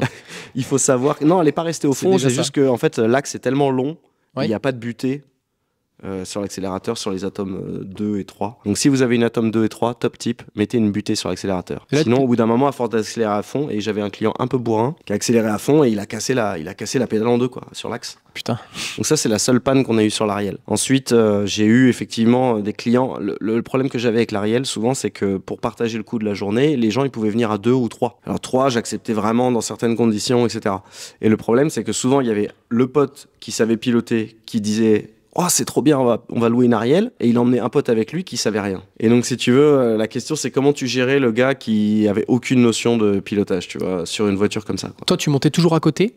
Alors, je montais au début à côté, les 2 premières sessions, je donnais les consignes, et ensuite, ils étaient en autonomie. S'ils appliquaient les consignes, ils étaient en autonomie. C'est culotté en autonomie avec une Ariel Atom, mais... Oui, mais en fait, s'ils appliquent les bonnes consignes, les bonnes gestuelles, etc., il y avait des marges de grip de fou, quoi. Donc on faisait comme ça. Et il y avait certains clients où je montais tout le temps à côté parce qu'ils étaient très très loin d'avoir les bons gestes, quoi. Et après, le pire qui me soit arrivé avec l'Ariel, c'était au Big Car Show en 2022, où là, moi, je faisais des baptêmes. Et en fait, j'ai arraché un roulement de roue à 140 sur un vibreur, quoi. Et donc, du coup, j'ai perdu la roue arrière. Ah, carrément perdu? Ouais, elle est partie. Et je me suis retrouvé comme ça avec la caisse. Donc j'ai arrêté la caisse. Alors, une Ariel, c'est très léger, donc en fait, ça s'arrête très vite. Donc même à 140, tu t'arrêtes en 50 mètres, quoi. Bon, ça doit faire bizarre quand même. Hop, je m'arrête et tout. Et en fait, la roue était encore à côté de la voiture au moment où je me suis arrêté. Parce qu'en fait, elle a été retenue par la durite de frein. Ouais, j'allais dire. BF Goodrich. C'est du bon matos. Les durites de frein, c'est incroyable, la solidité. On ne mesure pas la solidité d'une durite de frein. Ils ont tracté une roue, quoi. Ok. Donc ça, c'est le pire, voilà, qui me soit arrivé avec l'Ariel. Sinon, franchement, c'était fiable. Donc les roulements de roues, pareil, 15 000 km max de piste. Max. Plutôt 10 000. 10 000 de roues, 10 000 de piste, faut changer les roulements arrière. Ce qui serait bien aussi, petit tips personnel, moi, encore une fois, à titre personnel, j'ai encore explosé un moteur sur une de mes voitures là sur piste, parce que sur piste, il faut pas raisonner en kilomètres, il faut raisonner en heures. Oui. C'est plutôt comme ça qu'il faudrait prévoir la maintenance, et moi, je conseille aux gens de s'établir un bon programme de vraie maintenance préventive. Alors moi, ce que je pratiquais, et la Caterham, je faisais ça déjà, c'est que je faisais une vidange toutes les 2 sorties. Ouais, très bien. Ou à la sortie, exactement, ça peut être... Ça peut être pas mal.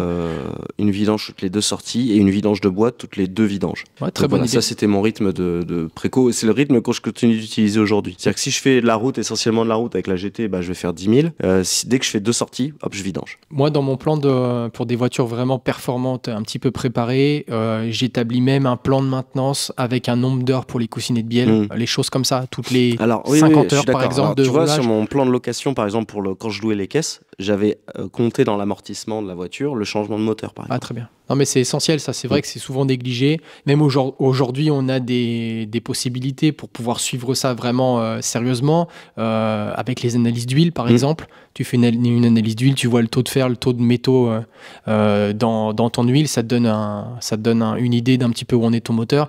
Donc moi, j'invite vraiment tous les gens qui font du track day régulier à pas établir un plan de maintenance comme le constructeur le prévoit, mais vraiment plutôt raisonner en heures, en nombre de sorties, et le moteur et la durée de vie de la voiture vous remerciera grandement. C'est ça. Petit tips. Ok, donc ok pour cette partie pilotage. Maintenant, on va passer à une étape très intéressante, ce que j'attends moi personnellement, et je pense que ce que tout le monde attend, Vulcan Magazine.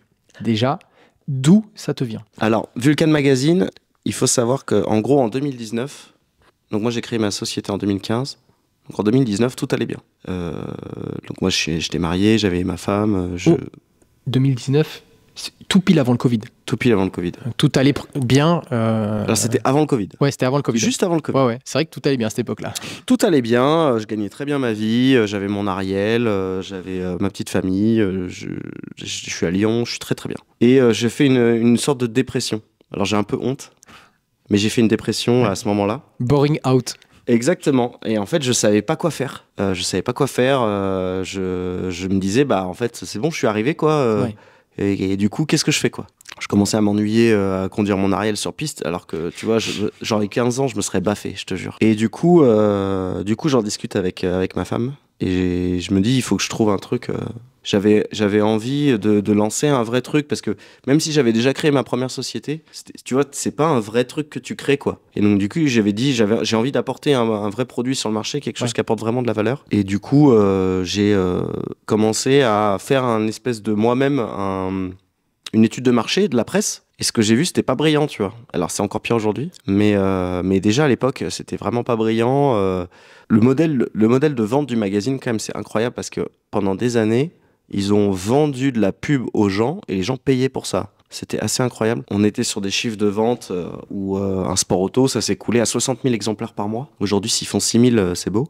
Donc tout ça, et voilà, on avait passé déjà la courbe de... la presse auto est déjà en train de mourir. Voilà. En 2019, il y avait encore beaucoup de gens qui y croyaient. Toi, tu lisais quoi à ces époques-là? J'ai lu un peu tous les magazines. Moi, j'étais abonné à Sport Auto. J'ai adoré l'époque de création de Evo Magazine. Moi, je lisais le Evo Magazine d'Harry Metcalf en anglais. Du coup, je le faisais importer d'Angleterre. Et c'était incroyable. Et donc, j'ai lu que le Evo en anglais. Je faisais importer aussi Top Gear Magazine. Donc, voilà, j'ai vraiment fait beaucoup importer de magazines. Et Octane aussi.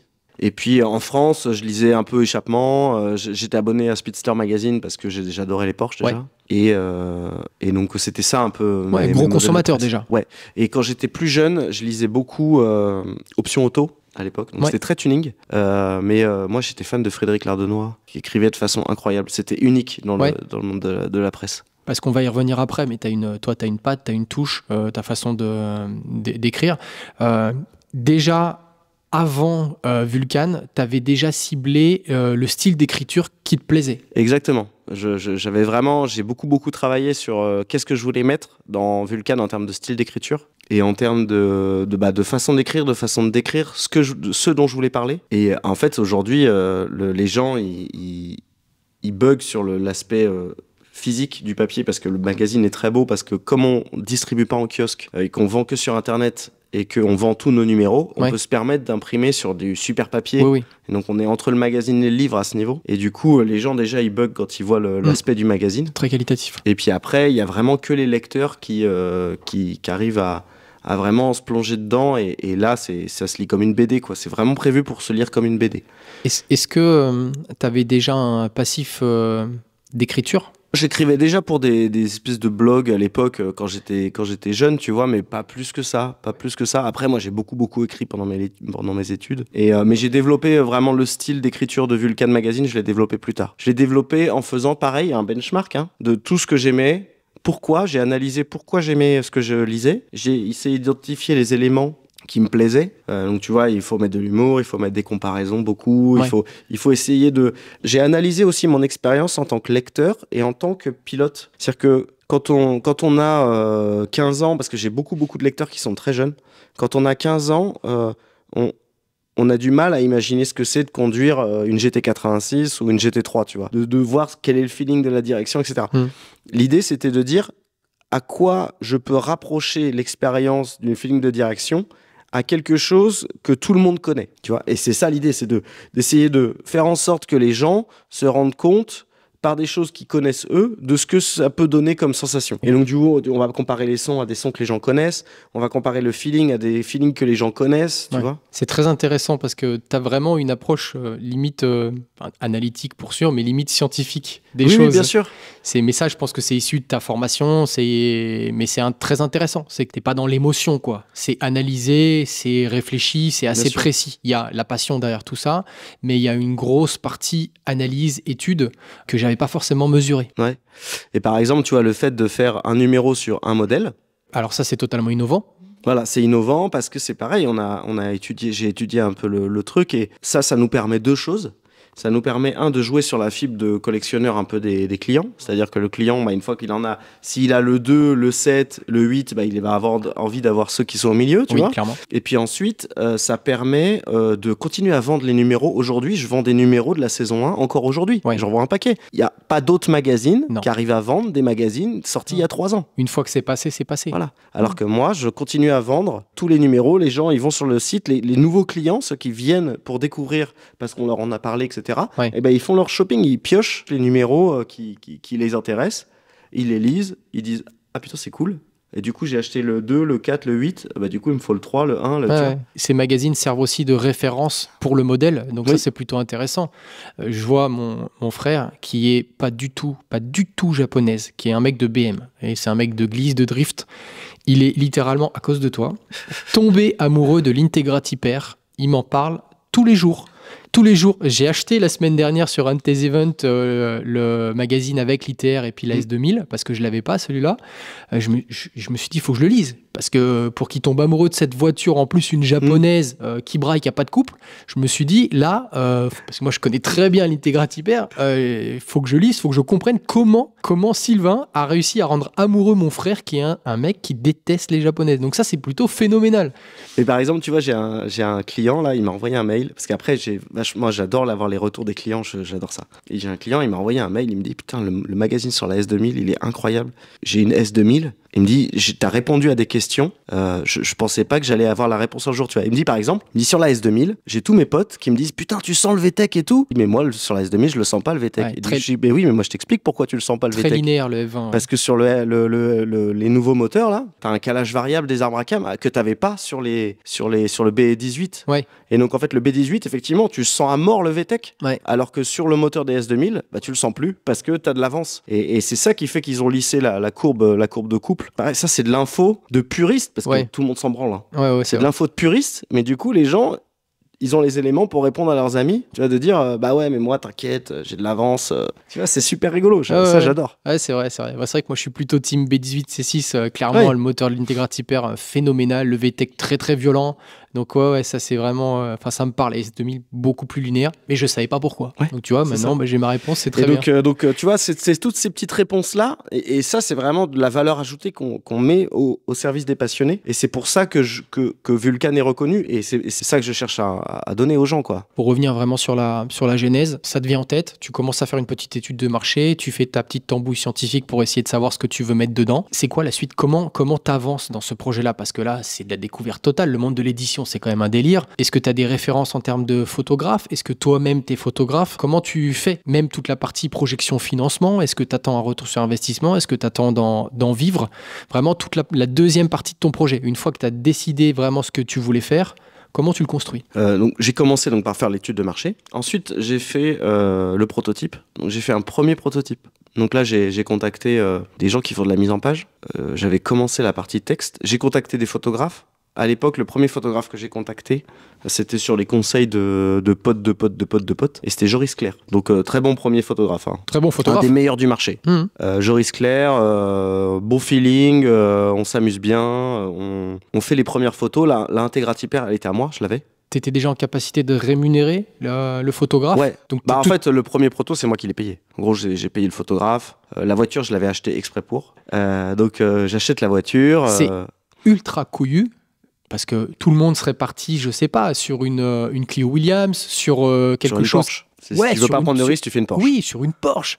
Toi, tu commences par quoi? Une Integra Type-R. Bah oui, parce que je voulais vraiment tester le concept. Je voulais vraiment aller à fond, tester le concept avec le premier numéro. Pareil, ton texte, la mise en page, tu t'es renseigné sur les logiciels, sur. Alors, c'est pas moi qui fais la mise en page des premiers numéros. J'ai fait appel à un graphiste parce que je savais que là-dessus, moi, j'avais pas la valeur ajoutée. Tu vois, moi, je sais pas faire des photos, je sais pas faire la mise en page, je sais pas concevoir une charte graphique. Le site internet, j'avais un très bon pote qui m'a fait un super site. Le graphiste, bah, pour toute la partie charte graphique, mise en page, j'ai fait appel à des vrais graphistes qui m'ont fait une mise en page en fonction de ce que je voulais, des critères que j'avais, etc. Qui m'ont fait plusieurs propositions. On a fait des ateliers, on a travaillé. Y compris sur le logo. C'est eux qui m'ont fait le logo aussi. Tu peux nous raconter aussi d'où vient le nom? Vulcan, ça vient de la vulcanisation. C'est vulcanisation. La vulcanisation, c'est ce qui fait que les pneus ils tiennent. En fait. Et donc le principe du magazine, c'était juste de brûler des pneus. Donc le Vulcan, ça vient de là. Ça vient de la vulcanisation pour le fait de brûler les pneus, quoi. Et du coup, ce nom, il marche bien, il marche dans toutes les langues. Le logo, il est clean. Ouais. En fait, après, le mantra du magazine, c'est de faire les choses simples mais belles, tu vois. Simple mais beau. Et donc le magazine, il est hyper simple. C'est pareil. Par exemple, pour ce qu'on appelle le chemin de vente du magazine, donc quand tu sélectionnes ton magazine, tu sélectionnes ton panier. Il n'y a pas de compte client chez nous, par exemple. Ouais. Donc en fait, si tu veux, les clients, ils sélectionnent leur magazine, ils ont juste leurs coordonnées à remplir, ils payent et c'est fini. S'ils ont besoin de changer leur adresse, de faire des choses comme ça, ils nous contactent, on leur répond. J'ai Valentine qui travaille avec moi, qui répond par mail, et moi je réponds sur Instagram, et on règle les problèmes comme ça. Okay. Et sur toute la partie support, par exemple, je me suis inspiré d'une société qui s'appelle Zappos aux États-Unis, qui avait vraiment énormément travaillé sur toute la partie support client, en disant, en fait, si vos clients ont des problèmes, voyez plutôt ça comme une opportunité de leur apporter de la valeur. Et donc du coup, dès que le client, il y a un problème, le magazine, il est un peu abîmé à la réception, machin, le client, il nous appelle, il nous contacte en direct. Nous, on peut se permettre d'échanger avec lui. On lui renvoie un magazine, parce que heureusement, on vend pas des livres. Les livres, par exemple, c'est un enfer, parce qu'en logistique, votre livre, il est écorné au bout, là, vous le voulez pas, quoi. Alors que le magazine, il est un peu écorné, ça passe, il est plié en deux, éclaté. Là, on en renvoie un, mais c'est pas les mêmes coûts non plus, tu vois, unitaires. Donc, on peut se permettre de renvoyer des magazines lorsque les magazines sont abîmés. On a un taux on a un taux de déchets qui est incompressible, en fait. Par contre, ça nous permet de pouvoir échanger avec le client, de dire, tiens, est-ce que ça te plaît? T'as lu quel magazine? Lesquels tu voudrais lire? Est-ce que tu peux nous laisser un avis sur Facebook, sur Insta, machin? Ouais. Et du coup, tu vois, par exemple, les avis sur Facebook et Google, on est à 5 sur 5, on n'a pas fait exprès, hein. Et on a 80, 100 avis, tu vois. Donc, et on reste encore à 5 sur 5, ça fait presque douteux, tu vois. Non mais tant mieux, tant mieux. Mais je suis ravi, en fait. Les clients, ils sont ravis parce que dès qu'ils ont le moindre problème, ils se retournent vers nous et nous, on échange en direct avec eux. Sur mon site, il y a le téléphone. Les gens, ils m'appellent jamais, hein. Mais sur mon site, il y a le téléphone, les gens, ils peuvent m'appeler en direct. C'est génial. C'est à chaque fois, les gens qui m'appellent, c'est des mamies pour leur petit-fils, tu vois. Oui, ça m'étonne pas. C'est génial. Donc, dans le coup, ce premier pilote, tu le finis. Toute cette partie création, enfin, tu as dû être dans un certain niveau d'euphorie et de plaisir. Oui. Je sais ce que c'est, la création. Quand tu es dans cette phase-là, c'est génial. Bon, par contre, tu fais 3 fois plus d'heures que d'habitude, mais tu kiffes ta vie à mort. Ça. Exactement. Tu sors ce premier jet. Alors déjà, avant ça, il faut à un moment donné, prendre la décision. C'est-à-dire que tu as une espèce de go-no-go à dire, je lance le site, je commence à prendre des commandes. La numéro 1, tu l'as fait avant de lancer ça. Mais le numéro, en fait, le master, je l'ai en format PDF. À un moment donné, il faut prendre la décision de l'imprimer. Oui, mais moi, ce que je veux savoir, c'est une fois que tu as fini de rédiger vraiment ce premier magazine, que tu en es fier, que tu l'as relu, tu te dis, ça me correspond, à qui tu le fais lire, comment tu le fais valider, comment tu te fais valider, en fait, ton projet. C'est ça qui m'intéresse. Et j'ai commencé à le faire lire à plusieurs personnes, notamment Jérémy Mérès. À l'époque, j'étais en train de passer mon BP, et donc je lui dis, putain, je suis en train de faire ça, je suis en train d'essayer de monter ça. Donc je lui parle un peu du business plan, et Jérémy, il me dit, mais c'est incroyable. Il me dit, c'est génial, il faut que tu le fasses, en fait. Et du coup, je lui dis, t'auras des conseils sur la partie marketing, parce que c'est vraiment là où je suis mauvais. Est-ce que tu penses qu'il faut que j'aille plutôt cibler des influenceurs dans la presse, sur Instagram et tout ça? Est-ce qu'il faut que je paye de la pub, machin? Est-ce que tu peux me donner des conseils? Et il m'a dit, mais mec, en fait, il va falloir que tu fasses tout en même temps. Il faut que tu tapes tout azimut en fait. T'as pas le choix. Il faut que tu touches le maximum de personnes, donc il faut que tu tapes tout azimut. Et donc si tu veux, j'étais là, ok, bon, on va faire ça. Hein. Ouais. Et c'est là où, si tu veux, lui, il m'a donné quand même les bons conseils. Et en fait, on a longtemps travaillé avec des influenceurs, donc essentiellement des youtubeurs, hein, en faisant du troc. C'est-à-dire qu'on leur amenait un sujet, des voitures à tester, on réservait le circuit, tu vois. Puis en échange, ils nous faisaient un peu de pub. On pouvait parler du magazine sur leur chaîne, etc. C'est comme ça qu'on a fait des paliers, en fait. Hein, on a fait des paliers de vente. Ça a fonctionné ? Ça a fonctionné très, très bien. Première lecture par plutôt les amis, on va dire. Ouais. Les amis, c'est toujours un peu compliqué parce que les amis... C'est exactement ce que j'allais dire. Les amis, ils ont peur pour vous. Oui. Ils ont peur pour vous. Ah ouais, tu vas te... Et ce qui est étonnant, c'est que les amis, ils ont peur non seulement de l'échec, mais qu'en plus l'échec soit public. Tu vois, c'est-à-dire que il a lancé ça, il s'est pris pour machin, il s'est planté, t'as vu, c'est la honte. Voilà. C'est pas forcément méchant, mais c'est juste que dans nos entourages, le niveau de prise de risque, de prise d'initiative, il est pas le même pour tout le monde. Non. Et c'est vrai que quand t'es quelqu'un qui sort un petit peu des sentiers battus, tout de suite, ça fait un peu peur aux gens. Et les gens sont un peu désarçonnés, ils savent pas trop. Moi, j'ai cette problématique avec YouTube, typiquement, où les podcasts, les choses comme ça, dès que tu fais quelque chose qui te met un peu en avant, qui sort vraiment du cadre, tout de suite, les gens, l'entourage, généralement, est un peu réticent et un peu sur les gardes. Et c'est vraiment compliqué de se sentir vraiment entouré sur ces sujets-là. Et après, je te disais, donc en 2019, moi, j'ai fait ma petite dépression, là, honteuse. Et j'ai réfléchi beaucoup à qu'est-ce qui m'avait apporté du succès dans mes précédentes expériences. Ouais. Et du coup, j'ai un peu découpé ça, j'ai un peu analysé pourquoi quelque chose fonctionne. Et ça m'a permis d'être beaucoup plus confiant sur le fait que Vulcan allait fonctionner. Et typiquement, ce dont je me suis rendu compte, en fait, alors ça va faire rire les stagiaires, parce que en fait, je prends beaucoup de stagiaires aussi sur Vulcan. Il n'y a pas d'annonce de stage, je vous le dis tout de suite. Il n'y a jamais d'annonce, ce ne sont que des candidatures spontanées que je reçois. Okay. À chaque fois que je reçois un stagiaire, je lui fais un petit brief, etc., pour lui expliquer un peu les bases aussi. Et ce dont je me suis rendu compte, c'est qu'en fait, grosso modo, la société, elle est hiérarchisée, tu vois. Il y a des gens qui ont de l'influence, un peu du pouvoir, de l'argent, etc. en haut, et il y a des gens qui sont plus démunis en bas de la pyramide. Ouais. Et en fait, il y a une espèce de biais cognitif qui fait qu'on a l'impression que cette hiérarchie-là, dans les sociétés libérales comme on est en France ou aux États-Unis par exemple, elle est basée sur le pouvoir. Mais en fait, elle n'est pas du tout basée sur le pouvoir, elle est plutôt basée sur la compétence et la reconnaissance des tiers. C'est-à-dire que si vous êtes un bon médecin, eh ben, en fait, vous allez être recommandé par tout le monde.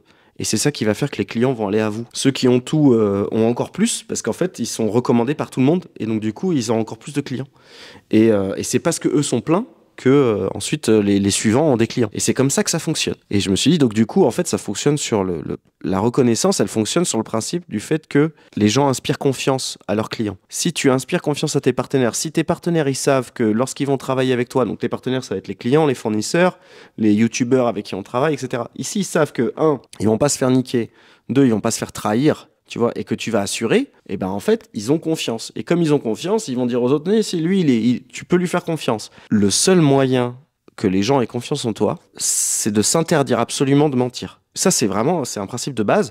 Et en fait, donc de dire la vérité. Et dire la vérité, ça veut dire, et ça, c'est un truc que je martèle tout le temps aux gens qui travaillent avec moi, dire la vérité, ça veut dire, ne dites que des choses que vous pensez être vraies. Donc si tu as un doute, vaut mieux pas le faire, vaut mieux pas le dire. Mentir, c'est interdit. Même des petits mensonges, même les petits mensonges de confort. Tu vois, je sais pas, y a un fournisseur, tu lui dois de l'argent, il t'appelle et tu lui sors un truc juste pour reporter. Tu lui sors un petit mensonge, là, je me sens pas bien, je suis malade, juste pour reporter la discussion difficile. Ça, tu te l'interdis. Donc si tu t'interdis ces choses-là, que tu dis la vérité, que tu fais attention à ce que tu dis, bah, tu génères de la confiance et en fait, tu peux pas te planter. C'est-à-dire que même si ça marche pas, c'est pas parce que t'as trahi quelqu'un ou c'est pas parce que les gens se sont retournés contre toi. Tu peux pas te planter. Et ça m'a beaucoup servi parce que du coup, moi, j'avais confiance dans mon produit. Je savais que le produit allait plaire à un certain nombre de personnes. La seule inconnue que j'ai, c'est est-ce qu'il y a suffisamment de personnes à qui ça pourra plaire pour que le truc devienne soutenable financièrement. C'est la seule question. La peur de se planter, elle y est pas parce que moi, mon produit, il est sincère. La façon de le mettre sur le marché est sincère. Donc, il peut rien m'arriver. Vraiment, il peut rien m'arriver. La vérité, c'est solide. Ouais. L'intégrité. Exactement. Ok. Lancement du premier ? Lancement du premier. Donc là, par contre, tu es obligé de mettre un peu tes couilles sur la table parce que il faut que tu lances une impression. Une impression, c'est à l'époque, c'était. Je me suis planté sur les premiers chiffres. À l'époque, ça m'a coûté 15 000 la première impression. 15 000 boules. Donc là, il faut que tu sortes 15 000 boules pour imprimer le premier magazine. Ok. J'avais mon imprimeur m'a envoyé vers un partenaire logistique qui est encore mon partenaire aujourd'hui, qui est vraiment incroyable, qui s'appelle Papyrus. Qui gère les envois. À Lyon, qui gère les envois. Ok. C'est une entreprise adaptée, hein, c'est les handicapés qui font les expéditions. Super. On fait une expédition par semaine. Ah, c'est pas toi qui gères cette partie-là. Non, Ok. je peux pas gérer ça. Non, Il y en c'est a clair. trop.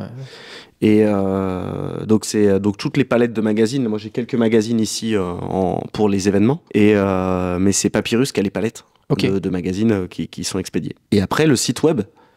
Le site web, il faut prendre les commandes, il faut s'assurer que ça se plante pas, que les gens ils sont pas débités 3 fois, que tu vois, tu prends la responsabilité de beaucoup de choses en même temps. Hein. Ouais. Et après les expéditions, il faut que ça se passe bien, tu gères les problèmes, les retours, les erreurs d'adresse, enfin tout ça, il faut que ça se mette en place en fait. Ça se met pas en place du jour au lendemain. Comment t'as fait la promo du premier ? Bah, comme je te disais, j'ai pas mal discuté avec Jérém. Jérém m'a aidé à lancer aussi le produit. On a fait des vidéos ensemble, on a commencé à présenter le produit, on a fait des petites vidéos de promo. Et puis j'ai commencé à contacter les youtubeurs un par un. Puis ce qu'on a fait aussi, qui est un travail un peu de longue haleine, je suis allé sur des rassos.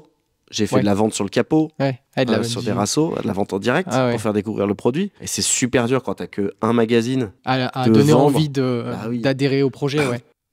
Et puis, les entrepreneurs connaissent ça bien, mais en fait, les premiers clients, c'est tes cercles. Donc, tu vas avoir ton cercle d'amis proches, le cercle d'amis. Et puis, moi, j'étais déjà un peu connu sur certains forums. Donc, si tu veux, le fait que je lance mon magazine sur ces forums-là a fait que j'ai rentré pas mal de commandes, etc. Tu as présenté une projection des prochains épisodes dès le début pour rassurer un petit peu les gens, leur donner envie de s'abonner. Oui, alors effectivement, le sujet, c'est que les gens qui me connaissaient et qui me faisaient confiance déjà, eux, ils ont pris la saison. Donc, ça m'a fait un apport de trésorerie. J'ai quasiment fait 11 000 € de vente le premier mois. Génial. Les 2 premiers mois, tu vois. Et donc ça m'a permis de respirer un poil. Mais après, c'est après que ça a été très dur. Parce qu'après, en fait, si tu veux, une fois que tu as dépassé ton cercle d'amis qui te font confiance, là, il faut aller les chercher, les clients. Et donc là, il faut aller les chercher sur les rassos. Donc je suis allé sur des rassos. Donc ça veut dire que tu discutes avec les gérants des rassos pour qu'ils acceptent que tu puisses commencer à vendre des produits sur ton capot avec une flamme, machin, voilà, des choses comme ça. Puis je me suis inscrit à des salons. Salon Époque Auto, salon, tu vois, les petits salons. J'ai essayé toutes les tailles de salons. Aujourd'hui, je sais, parce que j'ai le retour d'expérience, qu'en dessous de telle fréquentation, j'y vais pas parce que c'est pas rentable. Bon, Époque Auto, ça doit être sympa quand même. Époque Auto, c'est super rentable. C'est rentable. Tu touches une cible. On touche énormément de monde. Idéal. Époque Auto. Mais par exemple, tu vois, Époque Auto, tu fais tes premiers essais, on a fait imprimer des flyers. Il y a eu plein d'histoires avec les flyers. On voulait que les gens ils déposent des flyers sur les voitures et tout ça, mais en fait, c'est illégal. Donc ne faites pas ça. Ah mince. Ok. C'est interdit. D'accord. Des choses comme ça. On a essayé de trouver plein de moyens de faire la promo.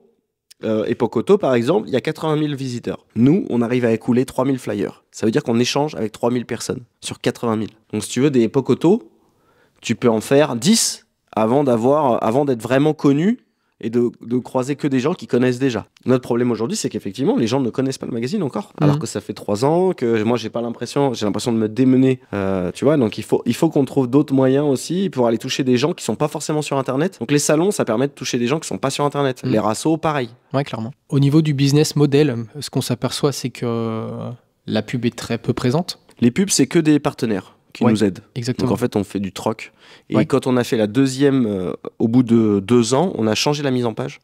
Et j'en ai enlevé encore. D'accord. J'en ai enlevé parce que je voulais vraiment... Le principe de l'indépendance, c'était aussi inspiré de mon modèle pour le côté magazine indépendant, c'était Mediapart, où tu payes ta cotise et puis tu as accès au site web et puis tu as accès à la... Alors, le Mediapart, c'est vraiment du... Qui n'est pas le média le plus indépendant du monde. C'est du magazine d'investigation, mais ils vivent que des lecteurs. Oui. Ils font ce qu'ils veulent. Après, c'est très orienté à gauche. Voilà. Ils sont pas neutres. Ils ont leur parti pris. Clairement, c'est pas neutre, mais c'est indépendant. Oui. Ils font ce qu'ils veulent. Donc moi, c'était ça le modèle. Je voulais vraiment, vraiment être indépendant et vivre des lecteurs, en fait, et pas dépendre de gros partenaires. Est-ce que ton business model permet d'en vivre ? Aujourd'hui, je paye les factures avec. Je paye toutes les factures. Moi, je me verse pas de salaire parce que moi, je continue à avoir ma deuxième activité à côté qui me permet de vivre. Mais aujourd'hui, ça me permet de payer Mailleul là, qui travaille avec moi en ce moment. Et puis de payer mes photographes, mon impression, mes graphistes et la logistique. T'as été approché par des maisons d'édition, Non, pas du tout. Je suis un peu petit. Alors, en fait, étonnamment, je suis pas si petit que ça aujourd'hui. C'est-à-dire qu'on a quand même écoulé un peu plus de 25 000 exemplaires. Donc c'est pas dans le monde de l'édition, c'est pas anodin. C'est pas anodin. On travaille aussi avec le Pass Culture. On passe par une grosse librairie qui est dans la ville à côté, à Neuville. On est leur premier fournisseur. Ah oui. Oui. Donc voilà, ça fait des chiffres qui sont pas anodins, même si on n'est pas très gros. C'est pas horrible quoi. Les chiffres sont bons. Et au niveau sponsoring, par exemple, une marque, quelqu'un qui voudrait vraiment s'intégrer dans le projet, est-ce que tu as déjà réfléchi à ça? Est-ce qu'on t'a déjà... J'ai réfléchi à ça, mais le problème, c'est que on le fait pour la chaîne YouTube. Là, on vient de démarrer la chaîne YouTube. On est en train de tester des formats sur la chaîne YouTube. Là, sur la chaîne YouTube, on fait rentrer des partenaires extérieurs. Ouais. Sur la magazine, pas. Mais sur la chaîne YouTube, on le fait parce que c'est adapté, en fait. C'est du contenu gratuit. Tu fais beaucoup plus d'audience. Donc là, tu peux te permettre de faire intervenir des partenaires. Et sur la chaîne YouTube, mon modèle, à chaque fois, j'ai des espèces de références. C'est bien. Mon modèle, c'est Yann Tyrell. C'est une chaîne anglaise d'un garage de restauration de véhicules classiques. C'est un vieux qui parle des voitures qui restaurent, quoi. Ouais. Ça me fait délirer. Et je trouve que la façon dont ils intègrent les partenaires, c'est vraiment bien. C'est discret, c'est pas gênant. Tu vois, je filmerai jamais de fausses pubs. Impossible. Ouais, à la Villebrequin, quoi. Je peux pas faire ça. Ok. Donc, du coup, l'intégration, on met. L'idée, c'est aussi de faire une voiture de course sur la chaîne YouTube. Donc, on va logoter la voiture au nom des sponsors, etc. Cool. C'est des vrais sponsors d'une voiture, d'une team de course. C'est ça l'idée. Un peu ce que fait Jérém avec Switch Riders. Ça me paraît être un bon modèle de promotion. Alors après, du coup, il faut faire la course. Ouais. Bon, ça, tu disais comment dépasser les track days. Faire la course, c'est un bon moyen de dépasser les track days. Ouais, c'est clair, c'est clair. Il y a aussi, c'est très important de rester intègre sur YouTube. Tu peux vite faire n'importe quoi. Toujours pareil, le principe, dire la vérité, pas mentir aux gens. C'est ça. La sincérité, c'est vraiment le point essentiel. C'est ça qui génère la confiance. Ouais. Et puis, dès que ta chaîne YouTube marche un petit peu ou fait un semblant de vue, tu es tout de suite démarché par pas mal de petites boîtes qui veulent te sponsoriser, à essayer du matos, des choses comme ça, pas forcément quali, pas forcément légal. Il y a des gros youtubeurs qui en ont fait les frais à une certaine époque. Faut rester intègre. Faut dire après, non. moi, je suis pas né de la dernière pluie non plus. Je suis pas dans le besoin.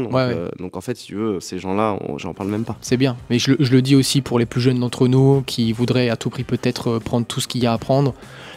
Des fois, refuser 200 balles à l'instant T, c'est gagnant peut-être 2 ans plus tard, quoi. Voilà. Oui, bien sûr. C'est juste un petit message.